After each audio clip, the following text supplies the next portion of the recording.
السلام عليكم ورحمة الله وبركاته. مع أخوكم محمد من قناة محمد ميد، واليوم رجعنا لكم بقصة أتمنى إنها تعجبكم يا جماعة الخير. أنا عندي حساب في التيك توك، أخبار شاطحة وحاجات كذا خفيفة. حصلوا رابطه في الديسكريبشن وحيطلع لكم هنا أو هنا، حخلي أنا هنا في يمين الشاشة أو يسار الشاشة. برضو حيكون في حساب للسناب شات خاص بالقناة، اللي عنده استفسار أو عنده رأي على القناة أو يبي يضيف فكرة للشيء اللي أنا بسويه، أنا متقبل لكل الآراء. قبل بداية المقطع أعطونا لايك وسبسكرايب. خلونا ندخل في القصة، لأنه هذه قصة فيها علامات استفهام مرة كثيرة. حتعرفوا معايا إيش السبب وليش وكيف ومتى. ما أبغى أطول في الكلام، ندخل في المقطع.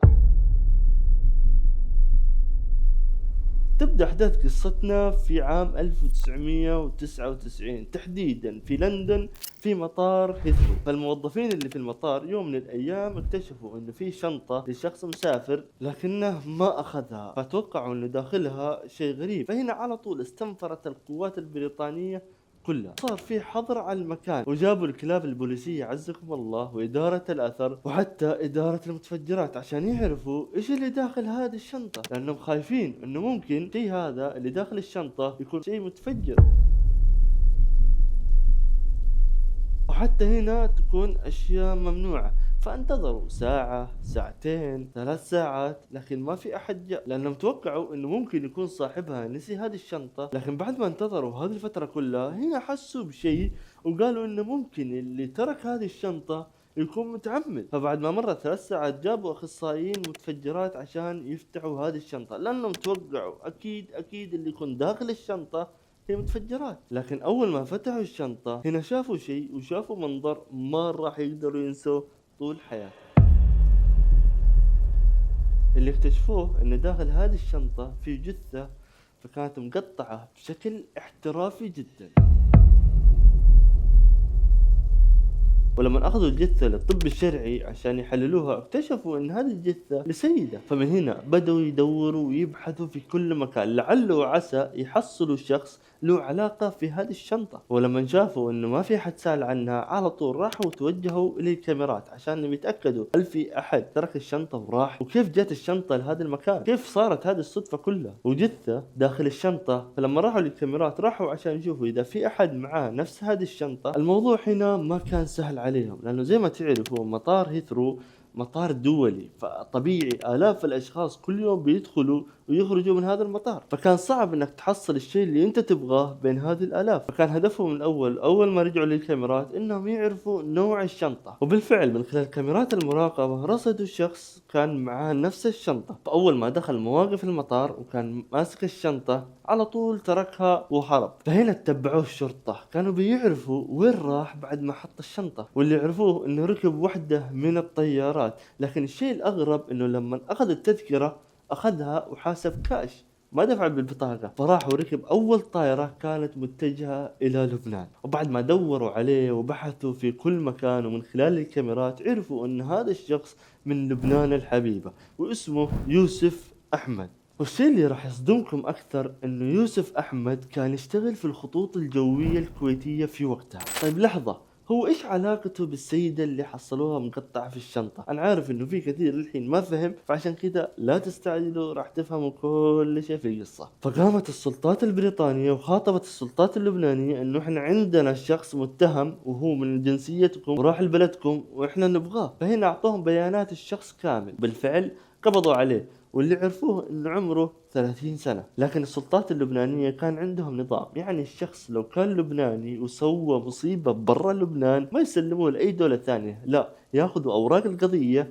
ويحاسبوه ويحاكموه داخل لبنان. فهنا السلطات اللبنانية قعدت فترة تحاول فيهم عشان يسلموهم أوراق القضية بالكامل، ولكن بدون أي فائدة. ولما شافت السلطات اللبنانية إن ما في أي تجاوب من السلطات البريطانية، وتحديدا بعد 3 أيام أفرجوا عنه، لأنه ما في أي دليل يقدروا يدينوه فيه، وما في أي ورقة لأي قضية هو متهم فيها. والشيء الأغرب إنه لما أفرجوا عنه، هنا يوسف اختفى وجلس فترة طويلة مختفي، يعني ما حد يعرف عنه أي شيء تقريبا. تخيلوا إنه قعد من عام 1999 ل 2011، 11 سنة ولا أحد يعرف عنه أي شيء. لكن في 2010 هنا سلطات بريطانيا طلبت إنه يتم القبض عليه، وكانوا يدوروه في كل مكان وكل أنحاء العالم، مع إنه تخيلوا إنه له 11 سنة مختفي، لكن كانوا يبغوه بسبب القضية سابقة. فهنا جت إخبارية للسلطات البريطانية إنه الشخص اللي أنتم بتدوروا عليه يشتغل مضيف طيران في الكويت، فراحوا واستعلموا عنه في الخطوط الكويتية. لكن الرد اللي صدمهم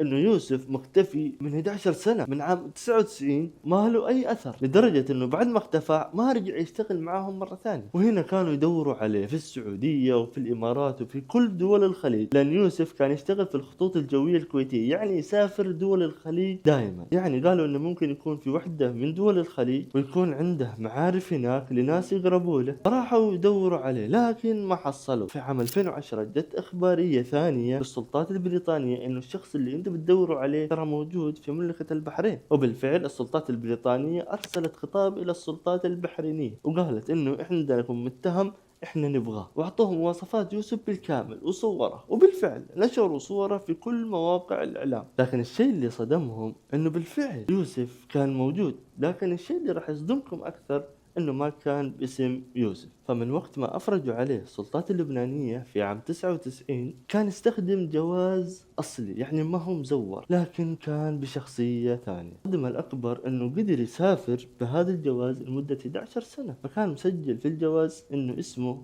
ابراهيم فوزي. كان يسافر للسعودية والكويت والبحرين بدون ما احد يوقفه أو أحد يشك فيه. تخيلوا أنه اشتغل قرابة سنة بسبب خبرته في ضيافة الطيران، لكن هذا الشيء بسبب أنه غير اسمه من يوسف أحمد إلى إبراهيم فوزي. ولما ألقوا السلطات البحرينية القبض عليه على طول سلموه للسلطات البريطانية، لأنه وفقا للنظام البحريني فإن المتهم يسلم للبلد اللي مسوي فيها الجريمة. وبالفعل سلموه للسلطات البريطانية وبدأت محاكمته في عام 2011. لكن الصدمة والشيء الغريب والشيء اللي راح يصدمكم زي ما صدمني، والشيء اللي انتوا اساسا منتظرينه من اول، لما سألوه مين هي هذه اللي انت قتلتها، وايش علاقتك فيها، وكيف انت قتلتها بهذه الطريقة ورحت. فاسمعوا معايا قصة راح تصدمكم من الآخر.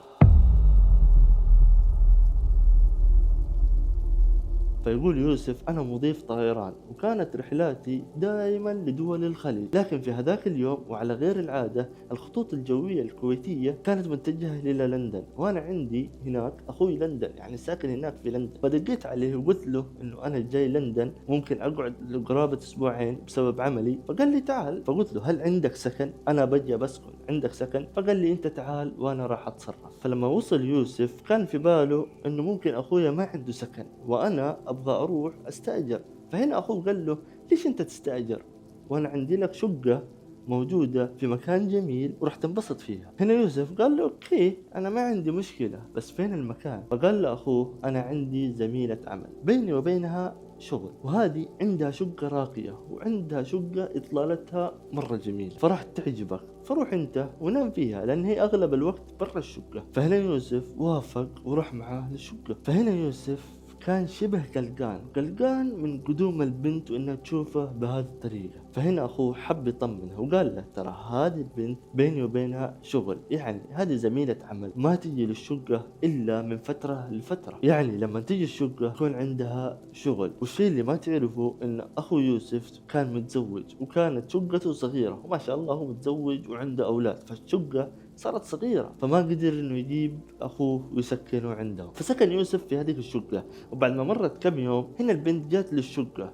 فطبعا اسم البنت فاطمة. فاول ما دخلت للشقة كانت لابسة الماس من والى. فاول ما دخلت الشقة وشافت يوسف انصدمت، قالت له مين انت؟ كيف دخلت للشقة؟ فقال لها ترى انا اخو فادي، وفادي هو اللي جابني لهذه الشقة. فهنا ارتاحت وعرفت انه جاء من واحد معروف. والشيء اللي ما تعرفه ان هذه البنت تحب اللبنانيين، فاللي اتضح بعد فترة ان واحدة من اخواتها كانت متزوجة لبناني. فهنا تحس ان في قرابة بينهم. فقالت له انه انا راح ادخل انام في الغرفة وانت نام في الصالة الين ما تدبر نفسك. لكن يوسف كان لا، كان عنده نظرة ثانية اساسا. وهي تكلمه ما كان حولها، كان يطالع في الألماس اللي كانت لابستها. فمن هنا بدأ يسأل يوسف عن المجوهرات اللي كانت لابستها. فقالت له بكل حسن نية انه انا الساعة اللي لابستها قيمتها 22,000 دولار، والمجوهرات اللي لابستها البقية كان قيمتها 40,000 دولار، وقالت له عن ثمن كل شيء عندها. فهنا يوسف انتظرها لما تنام وراح ودخل المطبخ، كان يدور للسكين لكن ما حصل السكين،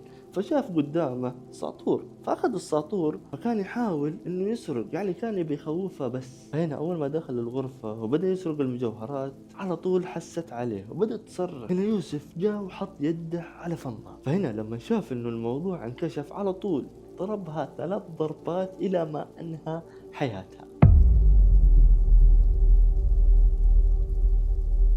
فهنا قام قطعها وراح واشترى شنطة من نوع فاخر، شنطة كبيرة، وحط قطع الجثة داخل الشنطة. فهنا راح واخذ المجوهرات والساعات اللي كان عندها، والشيء اللي اكتشف يوسف ان عندها مبلغ حوالي 70 او 80 الف دولار غير المجوهرات اللي كانت عندها. طبعا في هذه اللحظة هو ما راح يبلغ اخوه، فراح للمطار وحط الشنطة في مواقف المطار. بعدها راح واخذ تذكرة كاش إلى لبنان. والشيء اللي صدمهم في التحقيقات إن الموضوع كيف كده تم بسهولة. يعني معقولة هل البنت أنت ما تعرفها؟ معقولة هذا الشيء كله صار من أول مقابلة؟ معقولة إنه بس في اليوم اللي جت فيه ونامت قام وذبحها عشان فلوسها؟ هنا قالوا له من الواضح إنك أنت محترف. فردت فعله هنا أيوة أنا محترف، لكني ما قد قتلت من قبل، وهذه أول جريمة أنا سويتها. والشيء اللي كان يساعده إنه كان يستخدم 4 جوازات رسمية، فكان يقدر يسافر فيها في المكان اللي هو يبغاه. فهنا بعد ما سمعوا أقواله وسمعوا كامل اعترافه، الحكومة البحرينية حكمت عليه بالسجن لمدة 24 سنة، ما راح يطلع إلا وعمره 66 سنة.